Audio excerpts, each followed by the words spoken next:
Hey guys, and welcome back to HOI4, the new order, and we're back playing as Hermann Göring.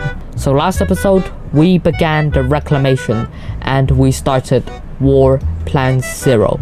So basically how war plans work is that you need to crush a certain amount of country. For example, for War Plan 0 you have to crush the Dutch, Denmark, Poland, Slovakia, Austria, and Bohemia. You have to do it in a certain range of time or else the militarist will be unhappy.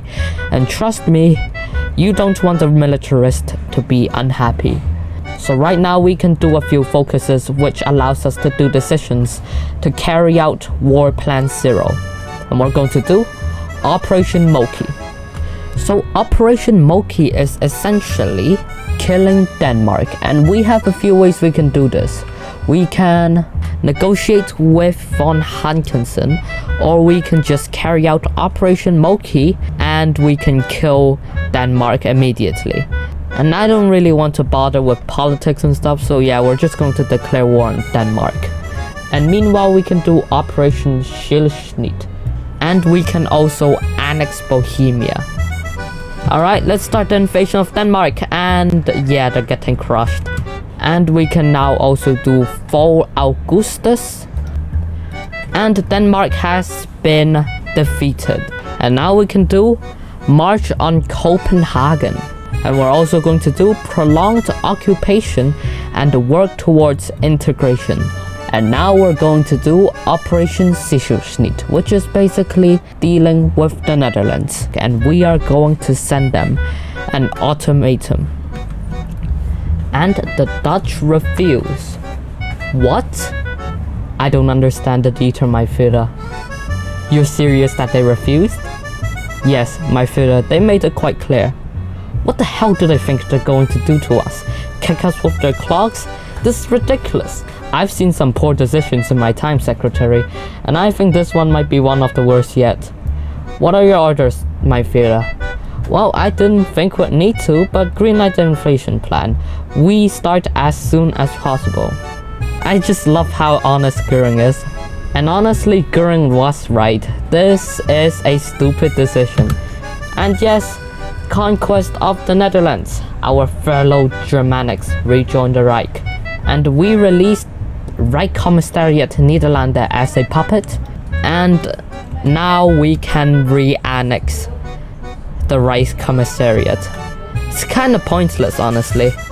And now we can do Operation Frühling, which is the invasion of Slovakia, and we're going to choose native battalions to get some free divisions.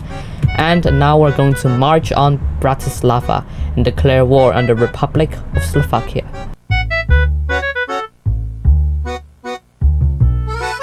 Oh yes, and the Republic of Slovakia has been defeated. Alright, who's next? Poland, Fall Augustus, and we're going to do some build up to get free armor experience, free airbase, and free factories. And now we can destroy Poland. And Poland has capitulated. For the men and women of the Polish homeland fought with everything they had. Poland is lost, perhaps this time forever. And we can do Fate of the Poles, Iconoclasm. Poland is lost. And Warsaw is renamed Grosspreußen. Alright, and lastly we can do Operation Ostwind, which is the invasion of Ostland. And we're going to do the Eastern Blitz and declare war on Reich Commissariat Ostland.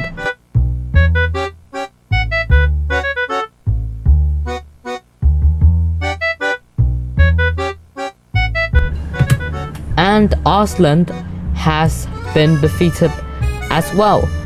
And I think we have completed all of the objectives of the militarist. Also, I thought I should mention that economic collapse will happen if you go to war for too long, but for now at War Plan 0 we don't really have to worry about that. Alright, and now we have to start War Plan A. But for some reason there is a bug in the new order that stops us from doing War Plan A.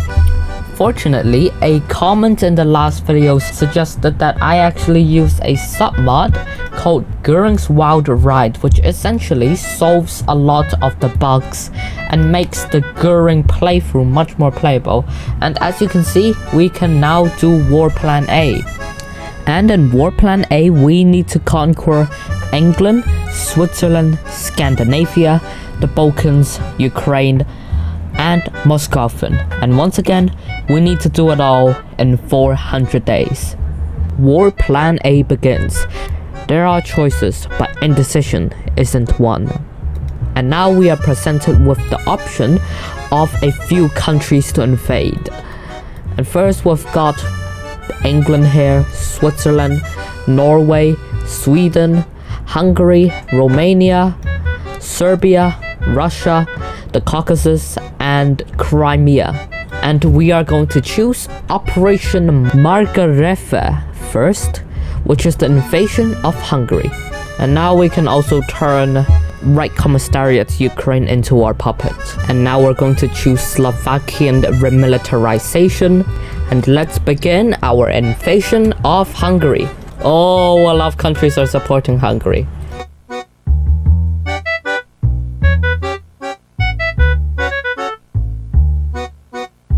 Yeah, it doesn't really matter that the whole world is against us, we still defeated Hungary.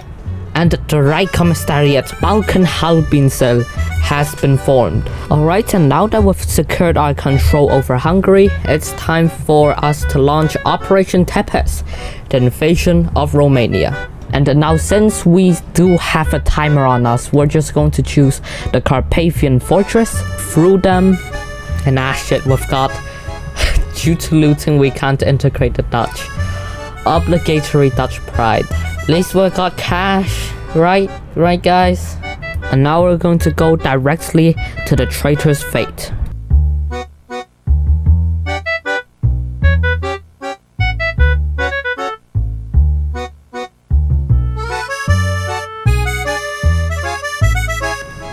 And oh look, we've defeated Romania despite the whole world helping them. Alright, who's next? Serbia? Yeah, Serbia. Operation Peter. Let's do this. And now we declare war on Serbia. And Serbia actually poses a little bit of a threat because their capital city, Belgrade, is a level 10 fort. But no matter, we're just going to lure them out.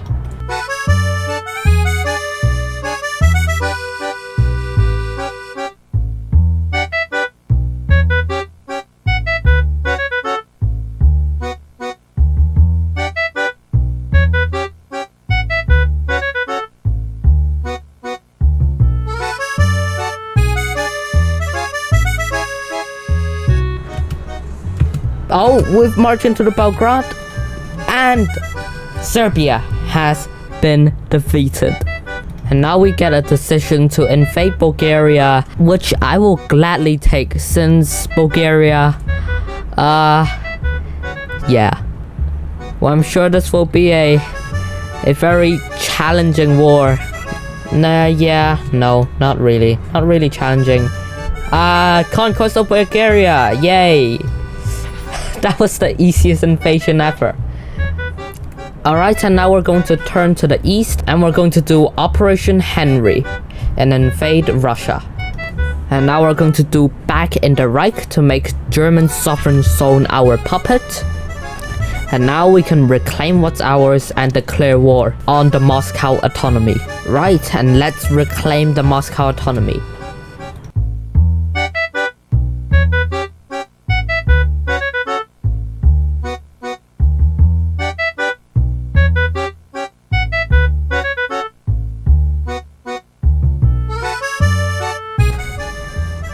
And the Moscow autonomy has been defeated and Right Commissariat Moscovian has been reunited.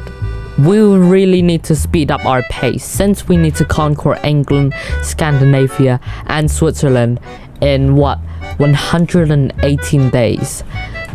Right now I'm going to do Operation Lapland, and I think I'm going to put the priority on Finland, Switzerland and England, since those are the 3 countries we need to do within 110 days. Right, and Finland refuses to join the Unity Pact. And actually Russia is also at war with Finland, so I'm not sure how that's going to affect the grand scheme of things, but I guess we'll see. It was bound to happen one day. And meanwhile, since we really don't have time, we're going to start Operation Tannenbaum, the invasion of Switzerland, while invading Finland at the same time. We're going to do phase 1 planning for Operation Tannenbaum.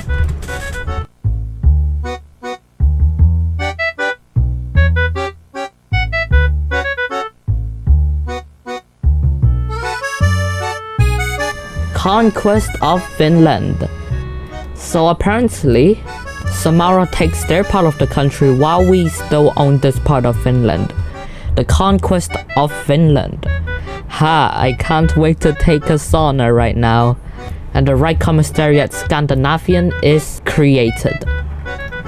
Right, and now we're going to start the invasion of Switzerland.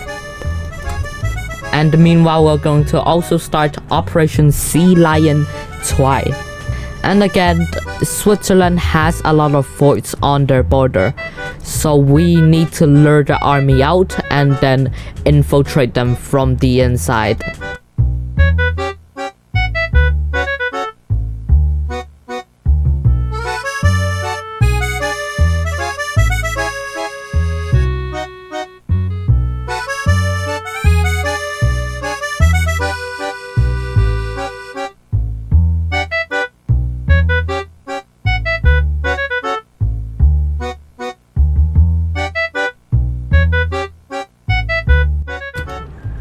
And we have defeated Switzerland, and now we only have 1 military demand yet to be fulfilled, but unfortunately, yeah, I don't think I'll be able to do that in time.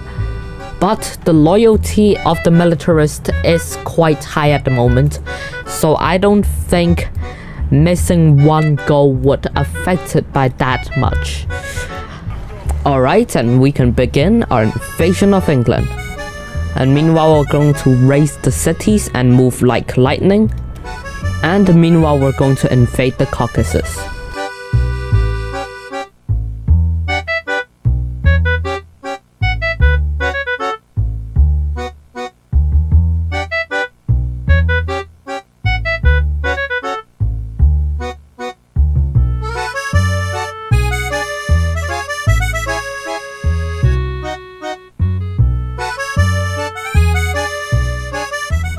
Oh shit, impending economic collapse in 1 day.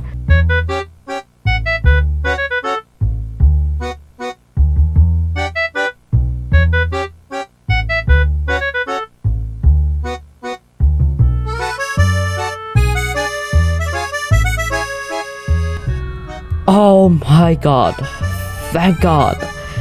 Conquest of England. Today when Londoners walk out, they notice that the old flag over Buckingham Palace was gone, replaced by a familiar flag of the German Reich. General Franz Halder. London's burning. German soldiers marched through London once before in the wake of Operation Sea Lion. Now once more the Wehrmacht tears its way through the streets. It's happening here. And now we can do case Certic. We're going to incite Irish tensions, and we can conquer the Isles.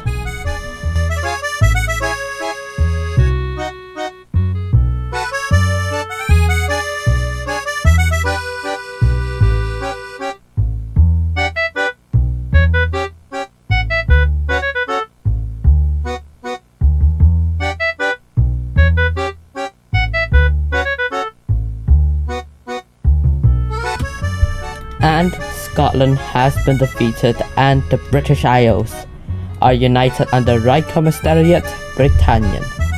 And now we only have 2 more countries to go. First we've got Operation Hansa, and we're going to do the Brother War and declare war on Sweden. And we're also going to do Operation Nordlicht, the invasion of Norway.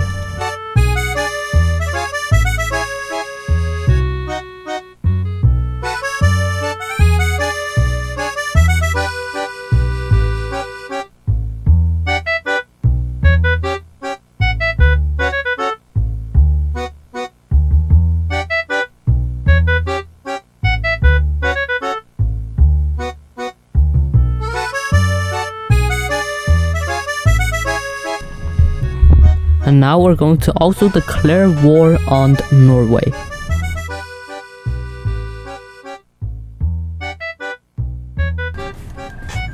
And we have defeated Sweden. Welcome to your family, little Swedish brother.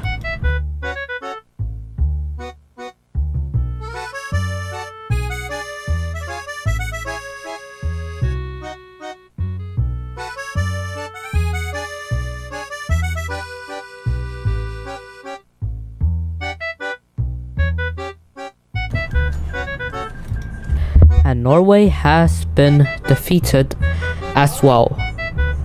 Welcome back, my rebellious little brother. And now War Plan A has been completed and we can do War Plan B. War Plan B begins. The general presents to them that summarized findings and assessments for War Plan B. The culling of those petty fiefdoms on the Pact's doorstep. The former triumvirate represents the greatest industrial and military rival to Germany on the continent, yet the weakness is known. Iberia is unstable and Turkey is weak, for these nations are mountainous and they will fold in the face of the energized Firmnut. Italy, however, is different. Modern equipment, defensive positioning, and large resources mean the ultimate victory will be slow, and therefore strangling the operational capacity in a national siege will bring victory in time. All the while, the Slavic Bolsheviks are rising in the east to ensure a successful invasion of the Mediterranean. The Eastern Front must be secured once and for all. The crescendo before the finale.